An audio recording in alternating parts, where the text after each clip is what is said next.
call myself a motivational speaker. I'm more of a storyteller, and I just love doing it. I just remember accelerating hard out of the corner. I was chasing someone who was just getting away from me on the track, and I just put a little bit too much power down and the rear wheel span up. So the back of the bike came round on me and threw me over the handlebars. And I remember just sort of flying through the air looking back at the bike, and I thought to myself, oh dear, this is going to hurt. And ever since I was a young boy, I've had this dream to try and row a boat across the Atlantic Ocean, but I never really had the guts to do it.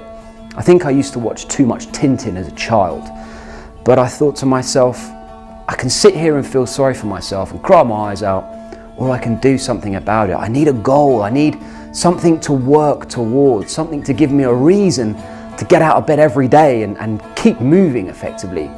And I remember I was in a wheelchair for about 6 months, and it took about 2 years to make what I would class as a complete recovery. But I managed to do it. I managed to make a recovery.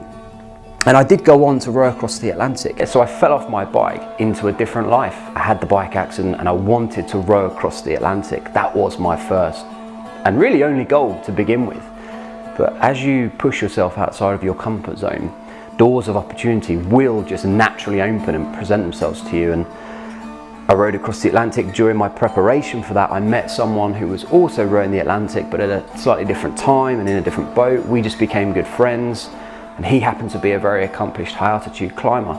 Basically, I got an invite out to Everest, and I just thought, I can't not take that. I got back to the UK. I then spent a week in hospital, and it was at that point I thought to myself, wouldn't it be a great idea to cycle around the world? I talk about something called the 4 W's when you're approaching someone or a company for sponsorship. And that is, what are you doing? Why are you doing it? That's the most important one. What it is that I can do for you. What can I do for you? And then, what do I want from you? Most businesses, certainly that I've spoken to, are all running a very well-drilled, slick business.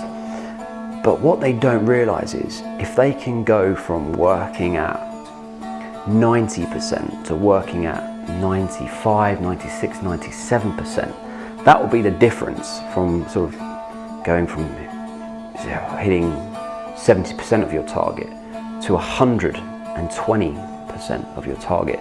So it's those small gains that actually make the difference. So hopefully someone listening to my story, I hope they enjoy it. And secondly, I just hope that that inspires them to perhaps go away and think, well, okay, if I do what James did, just keep going and break everything down, why can't I achieve that goal?